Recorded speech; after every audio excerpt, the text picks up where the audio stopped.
मथुरा की जनता, मथुरा की सम्मानित जनता अपने हाथ से छाता शुगर मिल का फीता काटेगी तो वहाँ रोजगार बच्चों को मिलेगा, छाता शुगर मिल चलेगी।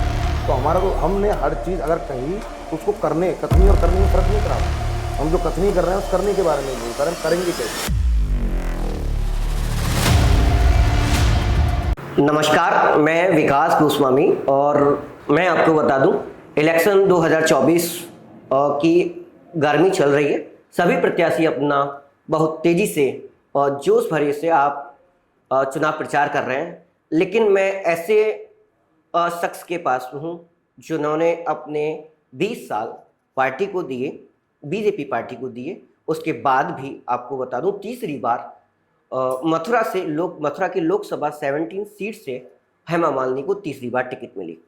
और हमारे साथ में जो आज कैंडिडेट हैं वो निर्दलीय कैंडिडेट हैं, जिनका बहुत बड़ा मथुरा में नाम है भानु प्रताप सिंह।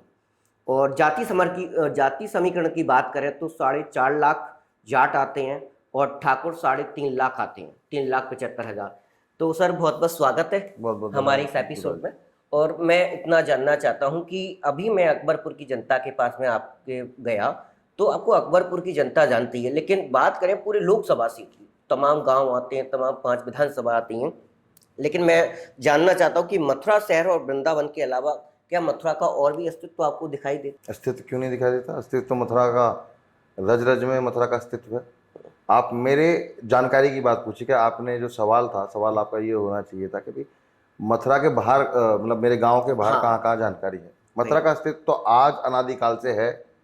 हम और आप आज हैं, कल नहीं रहेंगे, लेकिन मथुरा का अस्तित्व तब भी रहेगा। मैं मथुरा के अस्तित्व की बात नहीं कर रहा हूँ, मेरा सवाल था मथुरा और वृंदावन के अलावा क्या मथुरा का और भी अस्तित्व है?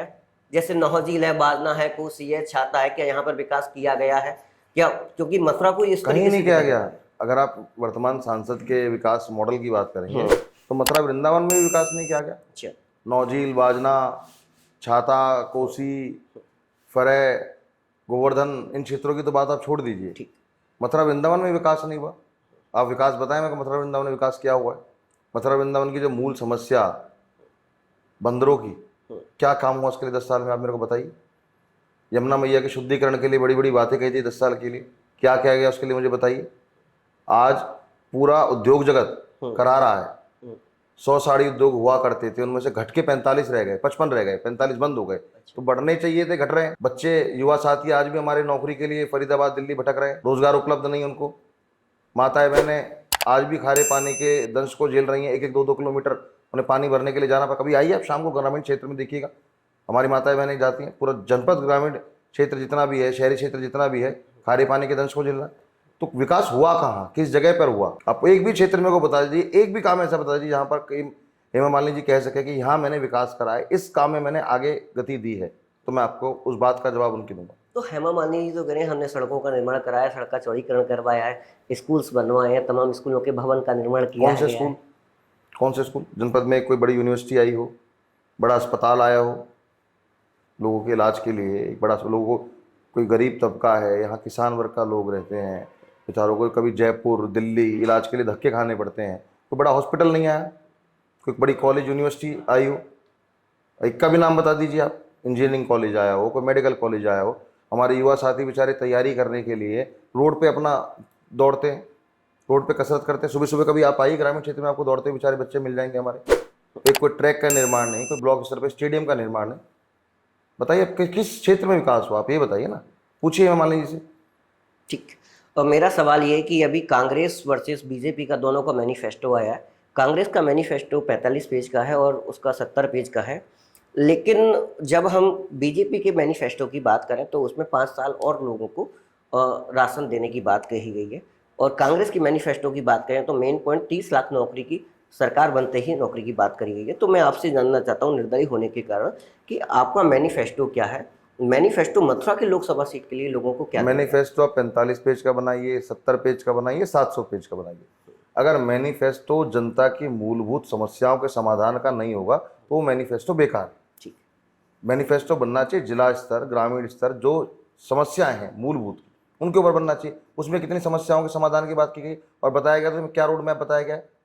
मैं दोनों पार्टियों के, चाहे कांग्रेस हो चाहे बीजेपी ने जो अपना घोषणा पत्र जारी करा है, उसमें बताया ना भाई हमने ये, आप तो 10 साल से सत्ता में हो, 10 साल से हेमा मालिनी जी सांसद हैं, कांग्रेस ने 60 साल राज किया है, वो दोनों के दोनों बताएं। भाई आप कहीं रहे हो, मैं निर्दलीय एक प्रत्याशी होने के बावजूद मैंने अपना एक घोषणा पत्र जारी किया, अच्छा। उसमें मैंने चीज़ें बताई, मैंने अपनी विजन बताया कि मैं क्या करना चाहता हूँ, कैसे करूँगा, किसके लिए करूँगा, किस प्रकार से करूँगा। यमुना जी के शुद्धिकरण की बात हुई तो यमुना जी के शुद्धिकरण पे हमने बताया कि 10 महीने के अंदर अंदर, जो 10 साल से झूठे वादे हुए, 10 महीने के अंदर अंदर हम कंस किले में जितने भी नाले यमुना जी में गिर रहे हैं उनकी टैपिंग कराएंगे विदिन 10 मंथ्स। तो हमने बताया किस प्रकार से हम यमुना जी के शुद्धिकरण का काम शुरू करेंगे। हमने अगर बच्चों को रोजगार दिलाने की बात कही तो हमने बताया कि हम यहाँ पर इंडस्ट्रियल हब का निर्माण करेंगे, अच्छा। जो औद्योग जगत हमारा करा रहा है, सस्ती सीएनजी उपलब्ध कराएंगे, दोबारा से टीटीजेड का डिमार्केशन कराएंगे। अच्छा। जब टीटीजेड का डिमार्केशन होगा, सस्ती सीएनजी उपलब्ध होगी, तो यहाँ पर उद्योग जगत अपने आप बढ़ेगा। उद्योग जगत बढ़ेगा तो बच्चों को नौकरी के लिए दिल्ली फरीदाबाद भटकना नहीं पड़ेगा, तो बच्चों को यहीं पर नौकरी मिलेगी। तो हमने इस तरीके से बताया हर ब्लॉक स्तर पर एक मिनी स्टेडियम का निर्माण करेंगे। अच्छा। जो हमारे भाइयों को, मेरे युवा साथियों को जो फौज के लिए, पुलिस के लिए तैयारी करते हैं, आते हैं जाते हैं, तो उनको रोड पे नहीं दौड़ना पड़े, एक उनका ट्रैक का निर्माण हो, वहाँ पर वो दौड़ सके, एक सिंथेटिक ट्रैक बना हुआ हो, अच्छी से तैयारी हो सके। मल विद्या, यहाँ कई लोग हमारे अच्छे बालक हैं जो पहलवानी करते हैं, उनके लिए एक अच्छा सा एक अखाड़े का, एक इंटरनेशनल स्तर का एक, मतलब जो मैटिंग वगैरह होती है उस पर कुश्ती कर सके, उसके लिए होगा। तो हर ब्लॉक स्तर पर एक मिनी स्टेडियम बनाएंगे, जगह भी उपलब्ध है सारी। इस तरीके से हमने युवाओं के लिए बोला। माताएं बहनें, खारे पानी के दंश की मैं भी बात कर रहा था, तो हमने बताया चाहे पाइपलाइन के माध्यम से पहुंचाएं, चाहे गांव गांव में आरओ प्लांट लगा के, कोई साइंटिफिक रिसर्च नहीं करनी, आरओ प्लांट घर घर में आरओ लगे हुए हैं, है ना जी, लगे हुए ना।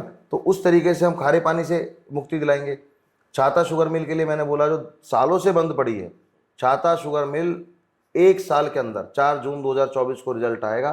4 जून 2025 को मथुरा की जनता, मथुरा की सम्मानित जनता अपने हाथ से छाता शुगर मिल का फीता काटेगी, तो वहां रोजगार बच्चों को मिलेगा, छाता शुगर मिल चलेगी। तो हमारा, तो हमने हर चीज अगर कही तो उसको करने, कथनी और करनी में फर्क नहीं करा हमने। हम जो कथनी कर रहे हैं उस करने के बारे में भी बता रहे हैं, हम करेंगे कैसे। तो ये चीजें बताएंगे ना आपको। क्या 30 लाख नौकरी कैसे दोगे आप? 30 लाख नौकरी बताओ कहाँ दोगे, कैसे उपलब्ध कराओगे, किन बच्चों को उपलब्ध कराओगे? भाई जिसकी जैसी होगा तो वैसे उसको रोजगार दो ना। हमारे बच्चों को जरूरत है, उनका जीवन रेलगाड़ी में नहीं कटना चाहिए, ईएमयू में नहीं कटना चाहिए। उनका जीवन सुबह काम करें, शाम को अपने घर आएं, अपने परिवार, अपने समाज, अपने गांव, अपने शहर में बिताएं, ऐसा उनका जीवन बीतना चाहिए। मथुरा के अंदर जो बंद पड़ा उद्योग है उसको चालू करना चाहिए। यमुना जी का शुद्धिकरण, हमने सारी चीज़ों का रोड मैप बताया। कोई मुझे पूछे और वो चैलेंज करे कि उन्होंने कैसे कराया, आप कराइए हेमा जी से डिबेट, आप कराइए कांग्रेस कैंडिडेट से डिबेट, हम जवाब देंगे और वो जवाब दें।